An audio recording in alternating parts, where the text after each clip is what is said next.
이 시간 주시는 하나님의 말씀 마태복음 18장 21절로 22절.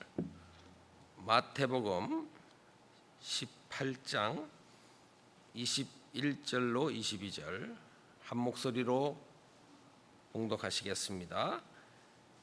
그때 베드로가 나와 이르되 주여, 형제가 내게 죄를 범하면 몇 번이나 용서하여 주리이까? 7번까지 하오리이까? 예수께서 이르시되 내게 이르노니 7번뿐 아니라 7번을 70번까지라도 할지니라. 아멘. 333 비전으로 한국의 시대를 준비하라. 이런 영혼, 예수, 교회, 예수님의 소원, 예수님의 소원. 아멘. 새벽에 나오신 여러분들을 통해서 하나님이 이 비전을 오늘도 이루어 가실 줄 믿습니다. 이 시간 제목을 같이 해보시겠습니다. 은혜와 용서의 나라. 은혜와 용서의 나라. 하나님의 나라는 은혜로 이루어진다, 또 용서하는 것으로 이루어진다, 이런 것입니다. 이런 삶이 오늘도 저와 여러분에게 충만히 임하시기를 축원드립니다. 우리가 지금 세일의 기도회를 지난 금요일부터 시작하고 있는데, 여러분 이 책자 참고하시고 오늘 6일차입니다. 6일차 순서대로 우리가 가지고 기도하면 되겠습니다. 책자가 이 출입구 사방에 있습니다. 꼭 가지셔서 읽어보시고, 이 책을 교회에서 여러분에게는 무료로 드리지만은 교회에서 이게 돈을 지불하고 산 겁니다. 그러니까 귀중히 여기시고 그냥 이게 사용되지 않고 버려지지 않도록 주변에 또 권하시고 이렇게 하시면 좋을 것 같습니다. 세일의 평화기도회, 지금 우리 이런 지금 3주 동안 이 기도회를 하고 있는데, 이것은 여러분이 아시다시피 이 다니엘 10장을 보면은 다니엘이 세일 동안 기도하는 마음을 슬피하며 또 좋은 음식을 먹지 않고 기도하는 그 기도를 통하여 민족의 앞날이 하나님께서 그 비전을 통하여 알려주시고, 또 천사 미가엘을 통하여 하나님의 역사가 일어나는 그러한 기도를 본받아서 우리가 기도하고 있습니다. 책자 우리 이번 주제가 이제 요단에 들어서라, 이런 주제인데, 책자를 한번 보면서 이 책자를 어떻게 활용할 것인가 한번 보면 좋을 것 같습니다. 4페이지 보면은 오늘 수요일 6일차인데 그 교회들이 나와 있습니다. 그 다음 목차를 보면은 이제 크게 6페이지인데, 거기에 이제 전쟁 이후 70년이라는 글이 있습니다. 다니엘이 기도할 때 이제 때가 차서 하나님이 이제 포로에서 돌려보내실 것이다, 그것을 깨달았습니다. 그와 같이 우리도 이제 그런 소망을 가지는 것입니다. 이제 전쟁 발발 70년이 되었는데 1950년에 발발된 6.25 전쟁 얼마나 참혹했습니까? 이제 이 70년이 되었는데 주님, 이 나라를 세계를 위하여, 세계의 평화를 위하여 사용되게 하옵소서, 전환점이 되게 하옵소서, 이런 간절한 기도의 소망을 가지고 이 책자가 만들어졌음을 거기 표시했습니다. 크게 세 부분으로 나눠져 있는데요. 처음에 여러 가지 우리 이사장님이신 임석순 목사님의 글과 여러 축사들이 있고, 두 번째로 이제 큐티, 우리가 이제 새벽기도 시간에 이용하는 것입니다. 그래서 6일차 은혜와 용서의 나라 이것을 오늘 살펴보겠고요. 두 번째로 보면은 8페이지 보면은 영역 칼럼이 있는데 또 이 세 가지 주제, 용서와 화해와 또 사랑에 대해서 칼럼들을 써놨습니다. 제가 이렇게 쭉 보면서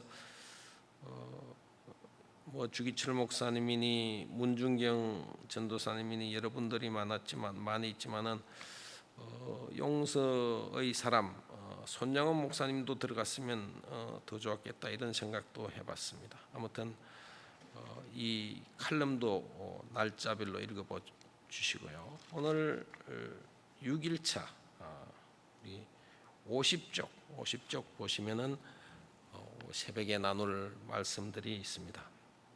오늘 본문 말씀을 우리가 볼 때 베드로가 왜 이런 질문했을까? 형제가 내게 죄를 범하면 몇 번이나 용서해 줄까요? 7번까지 용서해 줄까요? 이렇게 물어봅니다.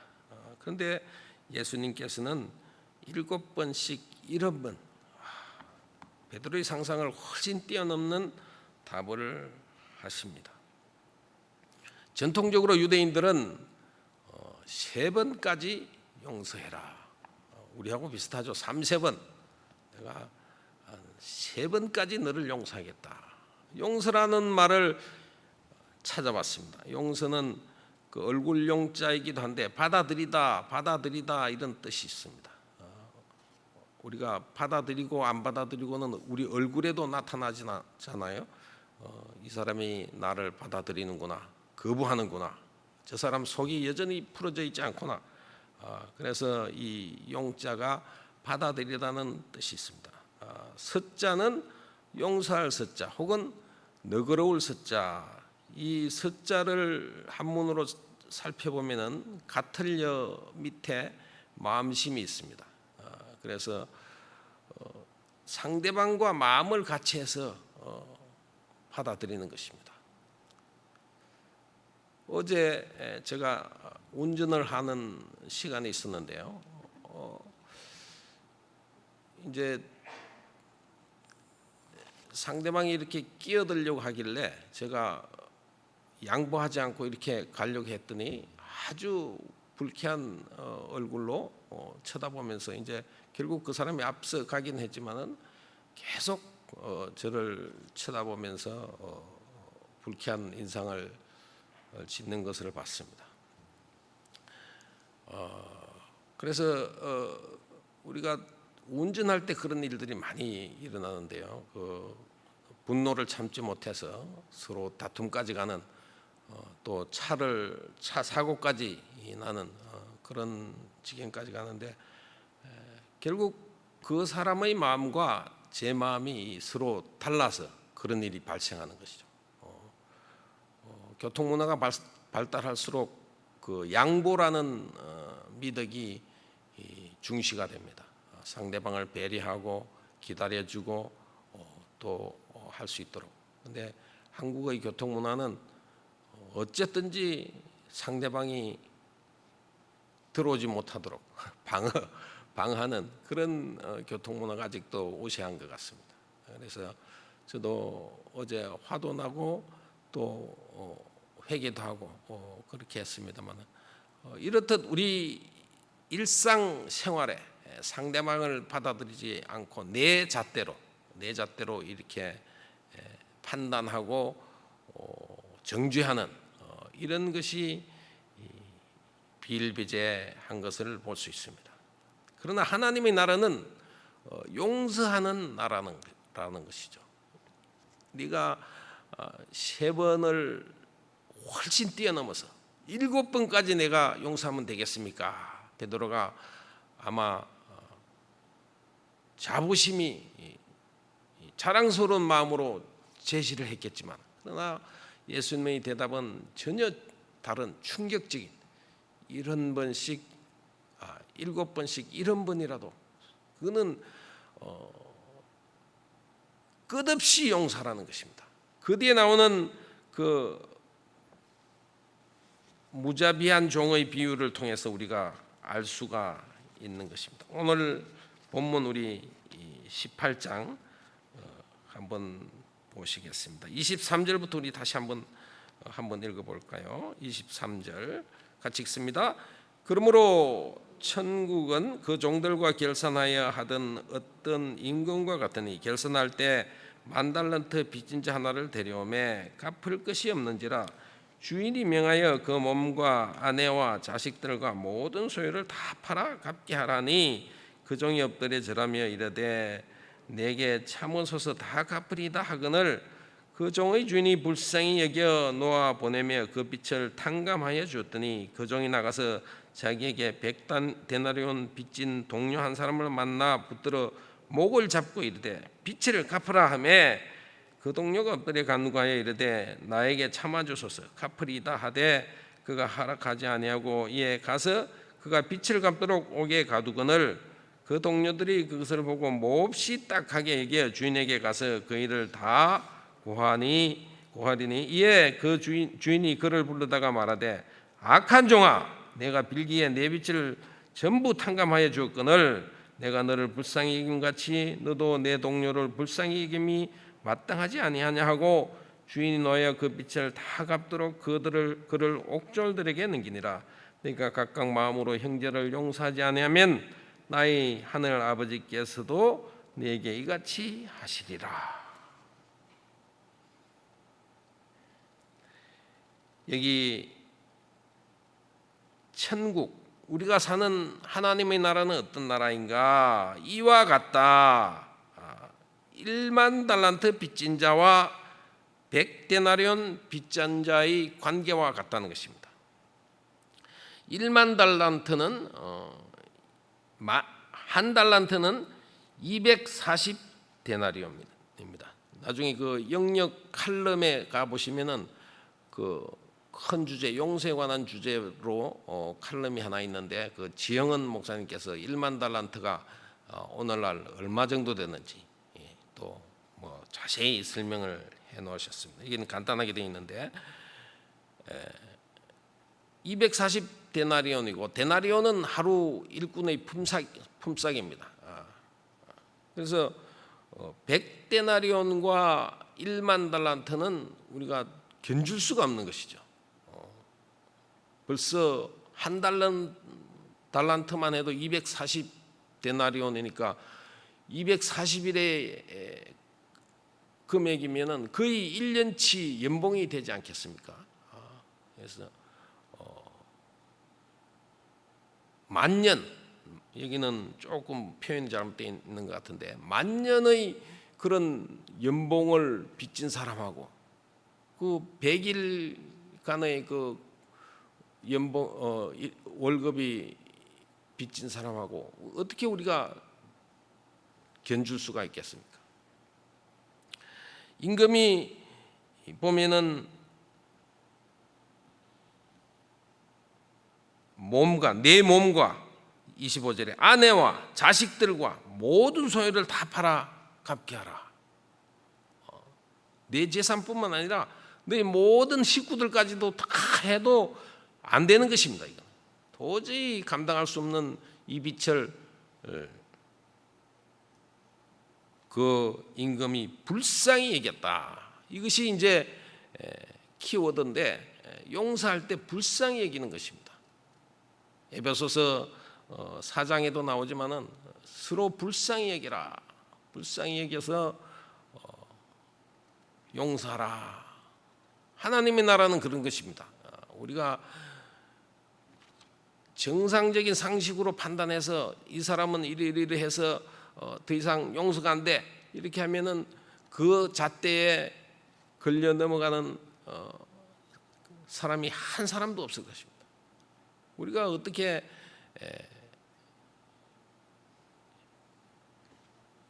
잘못 없이 그 기준대로 살 수가 있습니까? 전혀 불가능한 일입니다. 그랬을 때 이제 불쌍히 여겼다는 것이죠. 저 사람 어떻게 했으면은 저런 처지까지 갔을까? 마음을 같이 해서 그 사람이 처제가 되어서 역지사지가 되어서 그 사람을 생각하고 용서하는 것이죠. 그래서 용서를 받은 사람이 오히려 100데나리온밖에 빚지지 않은 동료를 잡아다가 감옥까지 집어넣습니다. 28절 보면 목을 잡고 빨리 내 돈 갚아라.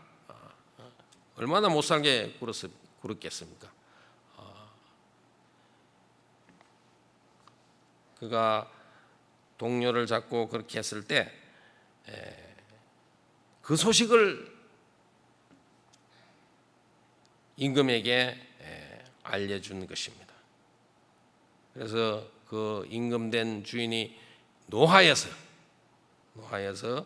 오히려 다시 그 1만 달란트 빚진 사람을 감옥에 집어넣고 너희들 용서하지 않으면은 결코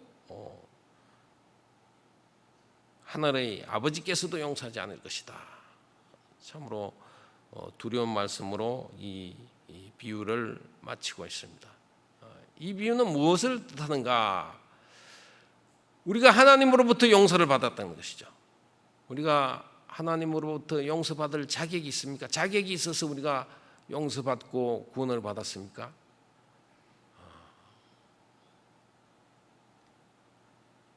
하루하루 사는 것만 멀리까지 가지 않더라도 생각해봐도 내가 얼마나 죄악된 속성을 가지고 성품을 가지고 아직도 반역하고 있는가, 이것을 생각할 때 하나님이 우리를 용서하시고 그 용서도 우리의 죄값을 친히 하나님이 땅으로 내려오셔서 우리의 죄값을 십자가에 대신하시고 죽음으로 우리를 용서하여 주셨는데 우리는 여전히 100데나리온 빚진 자들, 우리의 동료들을 목을 잡고 용서하지 않으면 하늘의 하나님께서 용서하지 않겠다.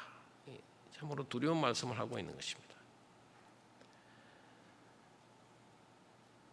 거기 우리가 어떻게 이 용서의 삶을 살 수 있을까? 거기 적용 질문 보면은 51쪽 적용 질문을 보면은 남한과 북한의 용서와 화해라는 큰 이런 주제보다는 실제로 나는 내 가족에게, 내 주변 동료들에게 어떻게 대하고 있는가?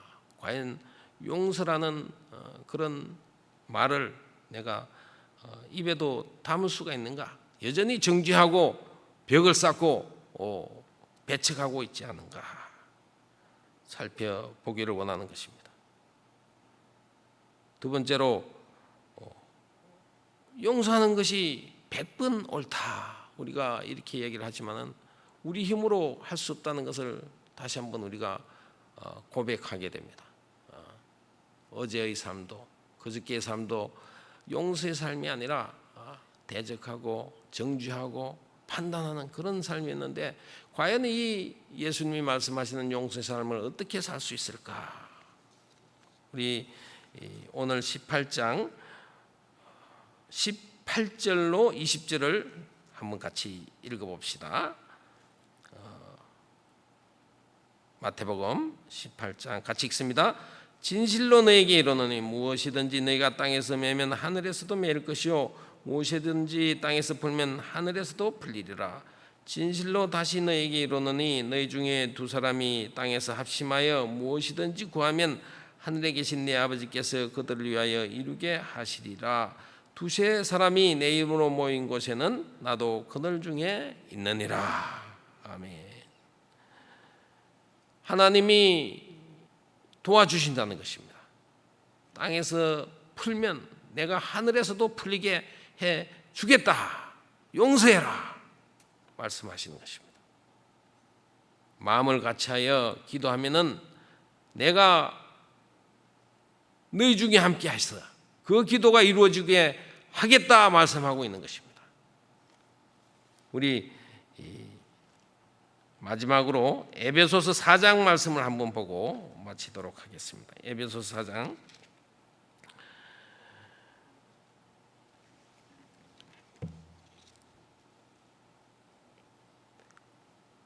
29절부터 우리 같이 읽어봅시다. 에베소 4장 29절부터 시작. 무릇 들어온 말은 너희 입 밖에도 내지 말고 오직 덕을 세우는데 소용되는 대로 선한 말을 하여 듣는 자들에게 은혜를 끼치게 하라. 하나님의 성령을 근심하지 말라. 그 안에서 너희가 구원의 날까지 인치심을 받았느니라. 너희는 모든 악독과 노함과 분냄과 떠드는 것과 비방하는 것을 모든 악의와 함께 버리고 32절 서로 친절하게 하며 불쌍히 여기며 서로 용서하기를 하나님이 그리스도 안에서 너희를 용서하심과 같이 하라. 아멘입니다. 분을 내지 말고 해가 지도록 분을 품지 말고 마귀에게 틈을 주지 말고 오직 성령 안에서 성령의 도우심을 받아 용서의 삶을 살라는 것입니다. 이제 유교 동란 70주년을 맞이하여서 다시 한번 이 용서의 삶이 나의 삶을 통해서 또 우리나라를 통해서 세계 열방을 화해와 평화로 이끌어가는 귀한 역사가 있기를 축원드립니다. 기도하겠습니다. 하나님의 은혜를 감사합니다. 아버지 1만 달란트 빚진 자와 같은 저를 주님 참으로 크신 하나님의 사랑으로 독생자를 십자가에 내어주신 그 크신 사랑으로 용서하여 주신 것을 다시 한번 생각할 때 참으로 몸둘 바를 모르겠습니다. 주님, 제가 100데나리온 빚진 우리 동료들을 정죄했습니다. 판단했습니다. 용서하지 않았습니다. 주님 불쌍히 여기시고 성령님께서 오늘도 나의 삶을 주장하셔서 용서하며 용납하며 이해하며 마음을 같이하는 불쌍히 여기는 그런 삶을 살 수 있도록 도와주옵소서. 주님 오늘도 나를 통하여 주님의 크신 역사가 일어날 줄 믿습니다. 또 귀한 기도의 제목을 담아 올린 예물을 주님 받으시고 주님 참으로 용서하며 화해하는 귀한 도구가 되는 우리 손길 되도록 주님 축복하여 주시옵소서. 예수님 이름으로 기도하옵나이다. 아멘. 하늘에 계신 우리 아버지 이름을 거룩하게 하시며 아버지의 나라가 오게 하시며 아버지의 뜻이 하늘에서 같이 땅에서도 이루어지게 하소서. 오늘 우리에게 일용할 양식을 주시고 우리가 우리에게 잘못한 사람을 용서해 준 것 같이 우리 죄를 용서하여 주시고 우리를 시험에 빠지지 않게 하시고 악에서 구하소서. 나라와 권능과 영광이 영원히 아버지의 것입니다. 아멘. 이 시간 기도하실 때 하나님 저도 용서하는 그런 삶을 살 수 있도록 성령 하나님 도와주옵소서 기도하시고 또 우리 교회를 통하여 이런 귀한 역사들이 일어나게 하시고 비전을 통하여 주님께서 원하시는 교회가 또 하늘나라가 이루어지게 하옵소서. 특별히 우리 대한민국을 붙들어 주셔서 이 코로나 위기 중에 참으로 주님의 놀라우신 역사로 세계를 섬기는 귀한 나라 되게 하옵소서. 이 세일의 기도회를 통하여 내가 살고 교회가 살고 또 대한민국이 살아나는 귀한 역사가 있게 하옵소서. 또 우리의 이웃과 목장 식구들 또 병상에 있는 우리 환우들을 생각하면서 시간 간절히 기도하시다 자유롭게 돌아가시겠습니다. 주여 일창하십니다. 주여.